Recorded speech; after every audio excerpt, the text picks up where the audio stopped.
Hi there, my name is Mark Walker, and this is my podcast called Fierce Encouragement. If you're a new listener here, I just wanted to let you know that this podcast is about how we can step into that best version of ourselves, encourage and support ourselves. As a coach and a one-on-one consultant, I've found so many people and my clients, and myself included, struggle with disappointment and obviously doubt and discouragement in life. And this podcast is simply around how we can relearn and re-encourage ourselves in a positive, productive way.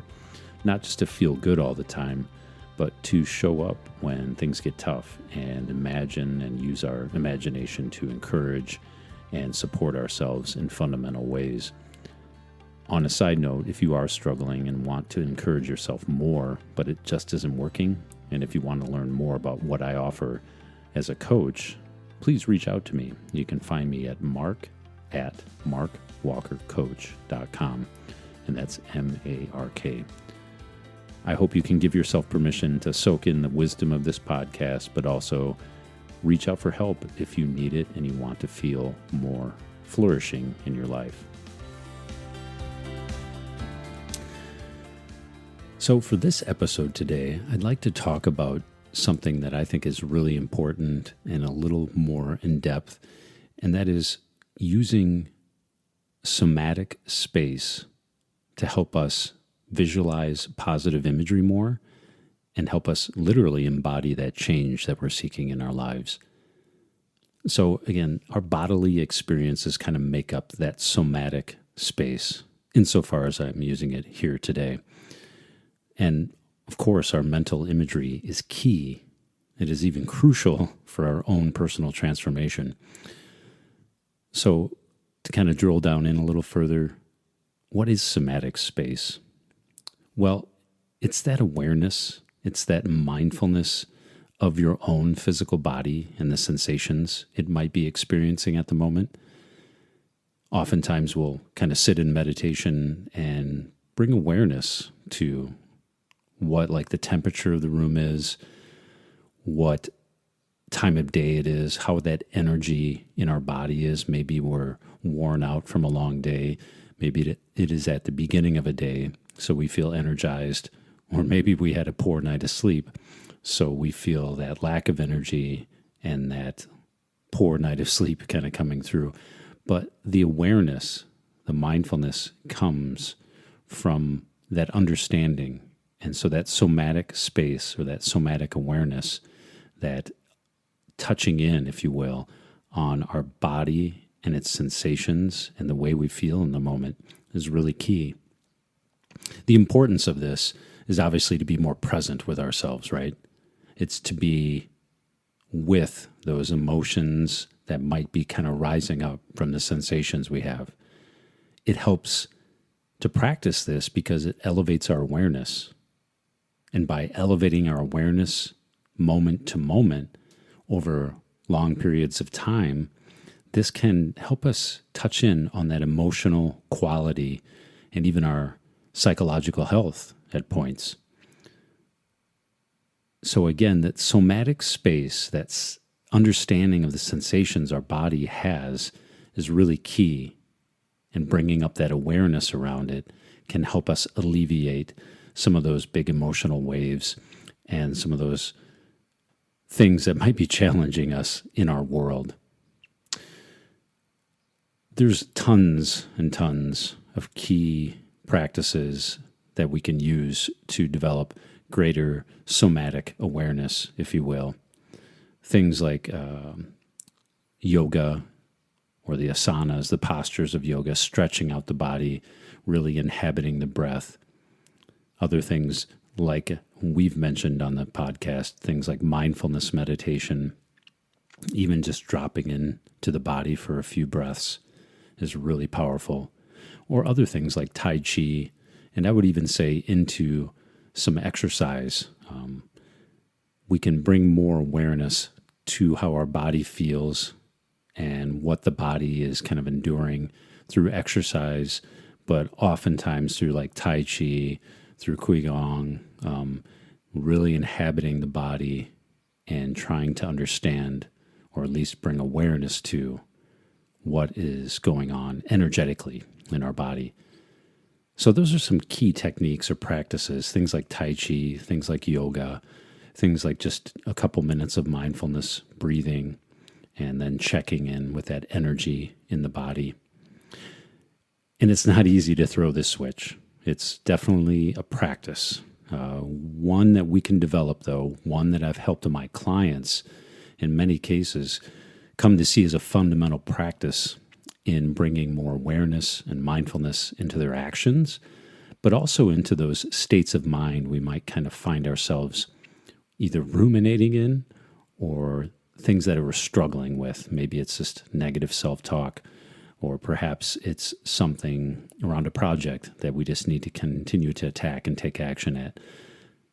So tuning into this somatic space, tuning in to the sensations of the body really helps us make progress insofar as that it offers a pathway towards seeing how we are and then helping us take action in those projects, in those relationships, and in that work. The next part, or the second part of the podcast that I kind of wanted to talk about, was positive visualization. We forget the power of our thinking mind. We learn to trust the data from our senses and think that that is it. But we all are really familiar with the power of our cognition, our thinking mind, and we forget how essential it is to our lives. And this is a really complex and kind of subtle thing, but at the same time, we can make it really simple. What we think about most often involves a lot of the results we get in our life. Positive visualization then becomes a wonderful, wonderful tool for helping us move towards those desired states of being. And maybe just to, preface it, it does not mean we need to be constantly positively happy and positive thinking and kind of Pollyanna-ish about our life. We do need to rub our dreams and our goals and our current day and what we want to get done up against reality. We need to have a radical acceptance of reality, as I often hear. But at the same time, when we practice and kind of include some fundamentals into our day, into the habits that we want to install, imagining oneself in a wonderful state of accomplishment, of achieving, of moving towards those targets and those goals and those projects that we have in our life really helps us go towards it in our minds. And I guess the power of that is that our imagination helps us. We think that just the outer reality is the only thing there is. But when we take the time to use our imagination towards our goals, we can literally prime the pump or lay the circuitry in our brain for that event to take place. There's tons of research around some sports, around different positive psychologists that have talked about this. But in essence, by visualizing, we can boost our confidence, we can practice our performance, and we can really contribute to our personal growth by just imagining and using that power of thinking and envisioneering, if you will, to lay the groundwork for those goals or for the identity and the way we want to show up in our relationships, in our life. We can even pause and consider how looking at ourselves positively and encouraging ourselves in a positive manner can naturally and gradually lead us toward a more confident mind. There's tons of athletes out there. I'm reminded of Lanny Basham, the amazing Olympic sharpshooter, who was actually, and I think it was in the 70s when he won some medals in the Olympics for his sharpshooting. But there was points when he was stationed overseas, I believe, and he could not practice. But he took time every day to practice mentally shooting at the target and rehearsing that success and using visualization and the imagination to see him being successful and achieving and literally hitting his targets.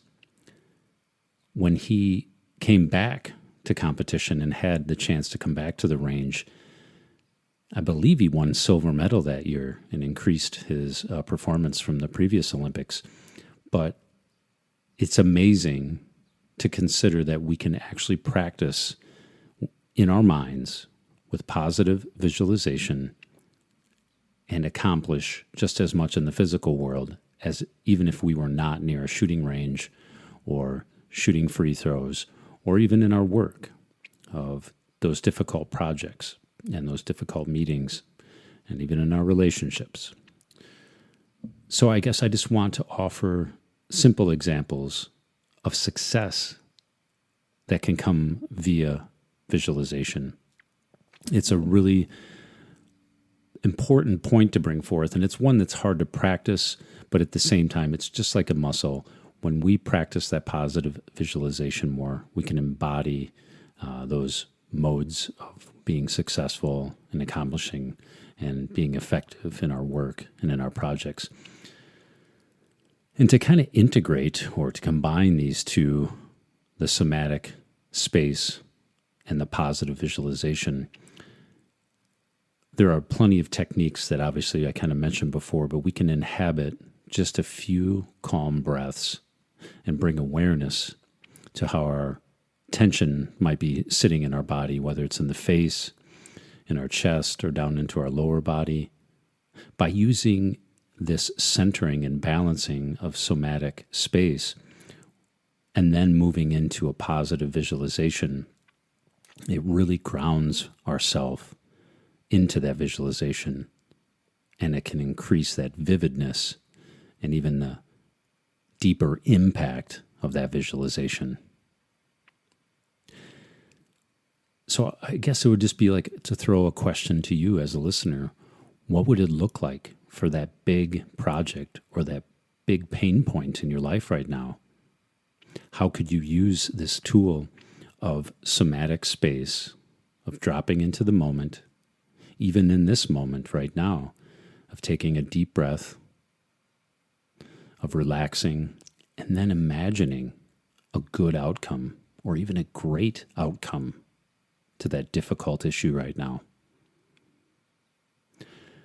Again, when we practice this visualization, it gets better, it gets stronger, just like a muscle would in our body, and the impact can be more and more profound. And one other thing it kind of comes to mind is this embodied cognition. So again, as we practice the somatic space and dropping into a positive visualization, this literally becomes wiring or an embodied cognition, if you will, in our body. And it gets exciting at this point because our movement of our body, and even if we're walking around and going throughout our day, we can still inhabit these mental and emotional states where we can be positive or be encouraging of ourselves when we're going into a difficult situation. It can almost become a superpower, a supernatural superpower where we can master ourselves, we can optimize our day by just using our mental and our emotional states, coming back to this somatic space, and then visualizing that positive outcome. So just some simple tips that I wanted to share. I would really practice this at home. Set a timer for 2 minutes and really inhabit and really embody what you're going through right now. Feel the temperature of the room. Feel the sensations. Hear the sounds in the room. And then after that 2 minutes, and after relaxing the physical body, notice any changes that might have come over your mental continuum, or at least in the sense of how you've dropped into the moment and balanced. And then from that point, we can literally go forward and rehearse those things that we want to get better at. We can positively visualize those creative projects, those things that are challenging us, even if it's just a simple conversation with our manager or our spouse. These practices are really amazing. It's something that I've been practicing for over 10 years. They are amazing ways to shift our mood, to lower our stress level, and to improve our overall outlook as we go into difficult projects and career changes and even exercise programs. So again, to recap really quick, we talked about somatic space, those sensations of the body, and how we can learn to drop in and relax and be present with our physical self. And then we also just discussed really quickly the power of positive visualization, how we can paint those pictures, and how when we do this positive visualization and when we combine it with the somatic space, that it literally starts to rewire our neurobiology, whether it's shooting a rifle, like we talked about Lenny Basham, or reimagining how we would approach a difficult conversation in our jobs or in a job interview, or even how we show up in our relationships with our children or our friends. When we practice this fundamental of somatic space and positive visualization, even for 5 minutes a day, we can change our neurobiology, we can shift our mood towards the things that we want to embody, we can decrease our stress levels, and overall, our outlook on life will change. So I'd love for you to reflect on how you can incorporate this into your day. These techniques are really powerful.